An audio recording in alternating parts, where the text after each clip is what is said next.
እንግዲህ ወይዘሮ ሚላት የሰላምን ጉዳይ ከአንተነህ ጋር ያለውን ግንኙነት ሰምታ እንግዲህ ከስራ አሰናብተዋለች። እሱ ግን ከሰላም አልፎ ሀናንም እየተመኘ በስልኳ እየደወለ ነበር። ሀና ግን የማላቀውን ስልክ አልናነሳም ባለችበት ሰዓት ነበረ ሰላም ልታቂ የቻለችው።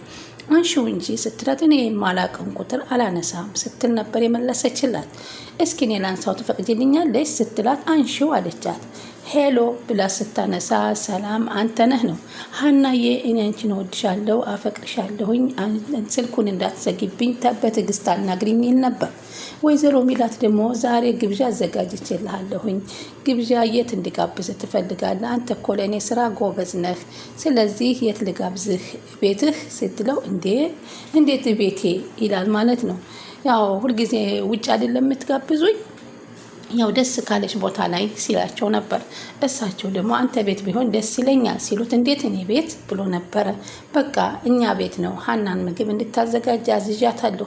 ስለዚህ ዛሬ ግብዣ አለህ እኔ ቤት ሲሉት ተደሰተ። ግን ሰላም አለች የሚል ጥያቄ ነበር የጠየቀው።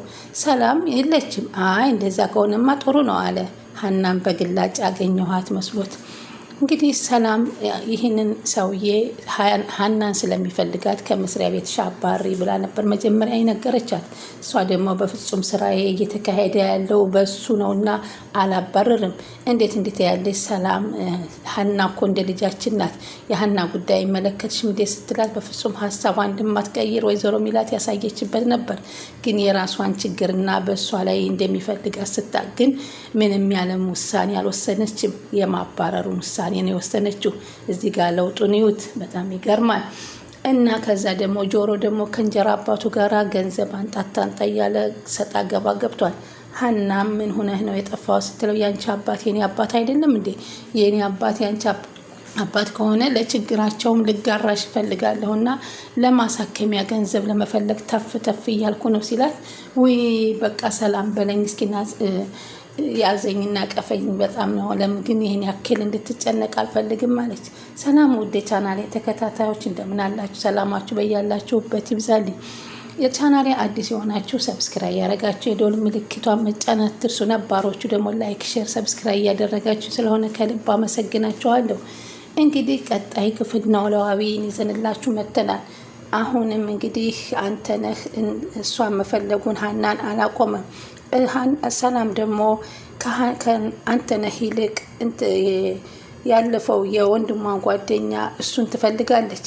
ለምንድን ነው ስትላት እሱ ገንዘብ ያለው ነው አለቻት። ይሄኛው ግን ለምን እንደው ባላቅም በጣም እወደዋለሁ። ፍቅር ያለኝ ካንተነህ ነው። ምን እንዳረገብኝ አላቅም ትላታለች። ታዲያ እሱን የምታፈቅሪው አይሻልሽም ወይ? ገንዘብ ምን ያደርግልሻል? ስትል ሀና እየተጠየቀታለች።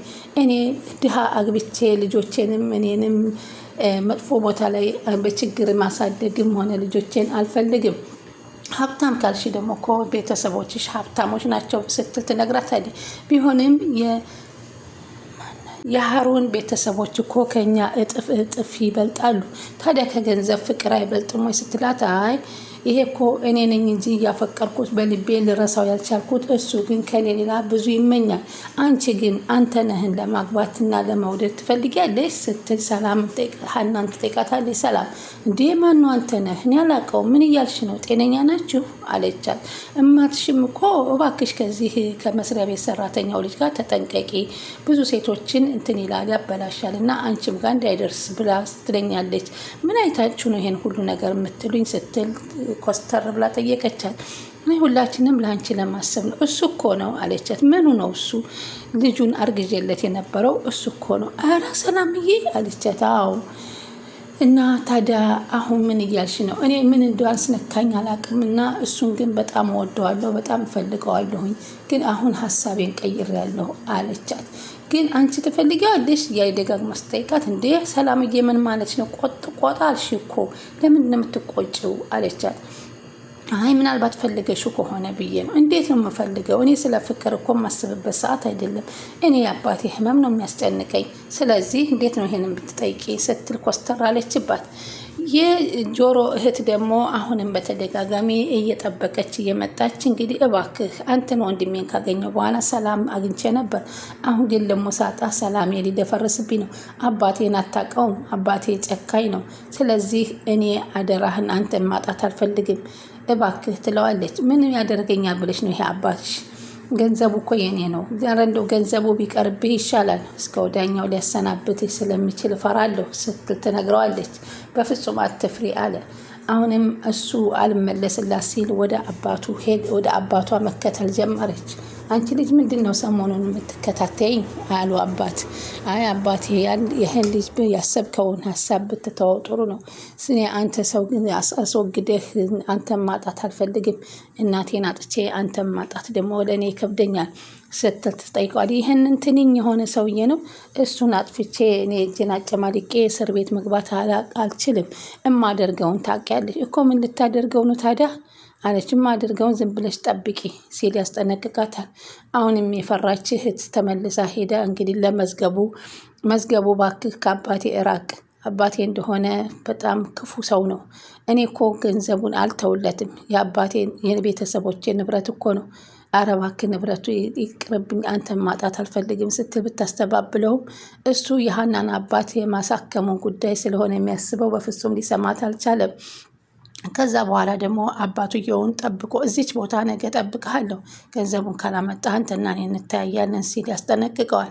እሺ እመጣልሃለሁ፣ ትይች ምራቂ አትድረቅ ሲል ይሄደዋል። ከዛ በኋላ የምን ገንዘብ ነው የምትጠይቀኝ ሲል ይጠይቀዋል። መዝገቡም የቤተሰቦችን ንብረት ነው የምጠይቅ ሲለው የቤተሰቦችን ንብረት ሂድና ከቀቡ ጠይቃቸው፣ ምንም ጥለው ሊሄዱት ነገር የለም። ምን ሀብታለና ንብረት ትጠይቀኛለህ ሲል ይናገራል። እንዴት የምትኖርበት ቤት እኮ የቤተሰቦቼ ነው ሲል ይነግረዋል። በፍጹም አትድከም፣ እኔ ነግሬሃለሁ አለው።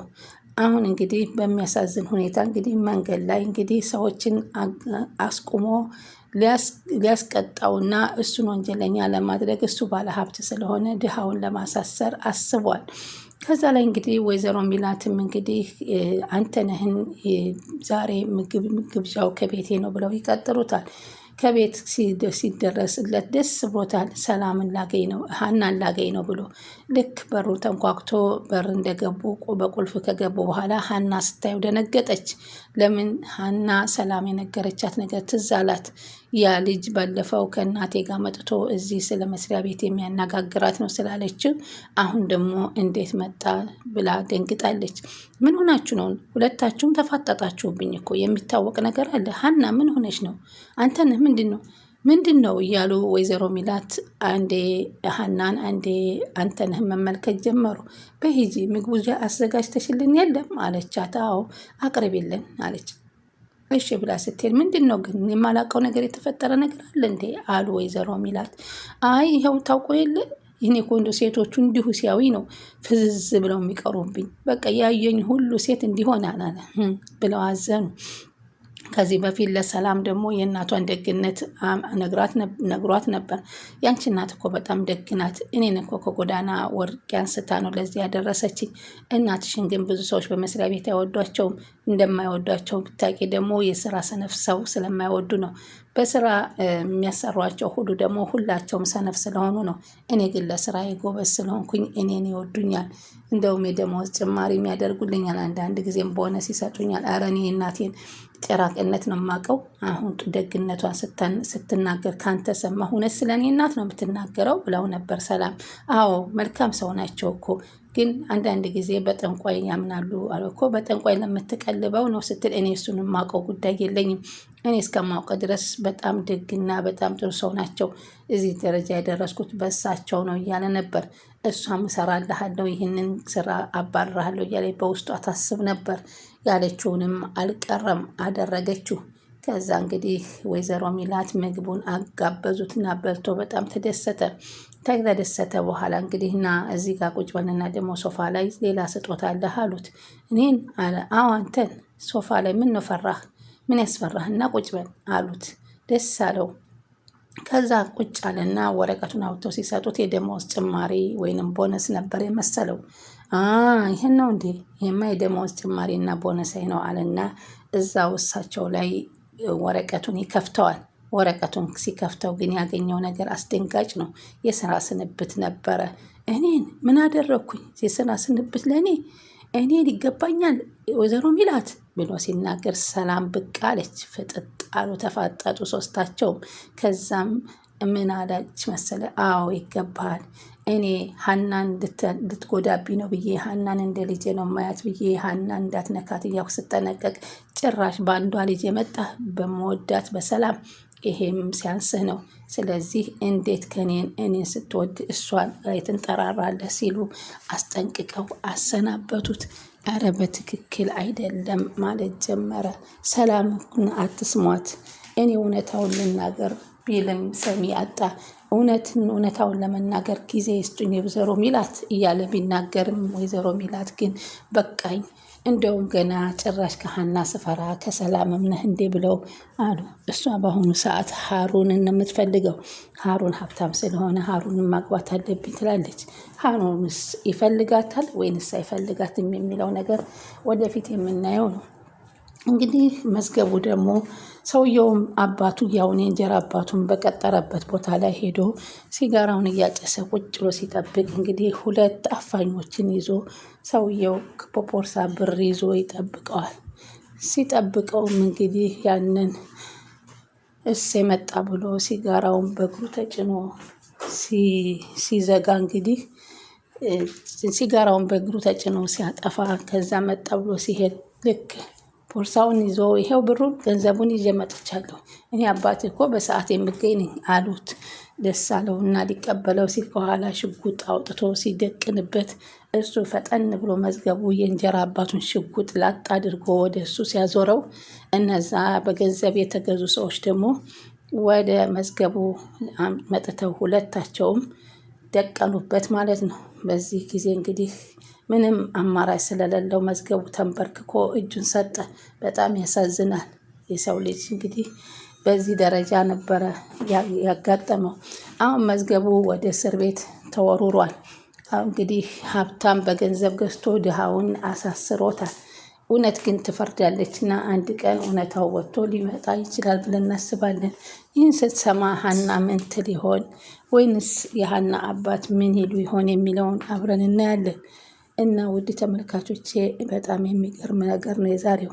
ሰላምም እንግዲህ አንተነህን እየወደደችውም እያፈቀረችውም ቢሆን እሱ በእሷ ላይ ብዙ የተጫወተባት ስለሆነ ይህ ነገር ግን በወደውም ነገ ለህይወቴ አደጋ ላይ ይጥለኛል ስትል ወስናለች። አሁን አንተነህ እንግዲህ በሌላ መንገድ ይበቀላቸዋል ብዬ ነው የማስበው፣ እንደኔ ሀሳብ። እንደናንተስ? እንጂ እንደዚህ ከስራ ተባሮ በቀላል የሚተዋቸው አይመስልም። ይህም ሁሉ ደግሞ ወደፊት አብረን የምንመለከት ይሆናል። በማንኛውም ሀናዬን እንግዲህ ሰላሙን ይግጠማት። ግን ስለዚህ ስለምትከታተሉኝ ከልብ አመሰግናለሁ። የዛሬውን በዚህ ተጠናቋል።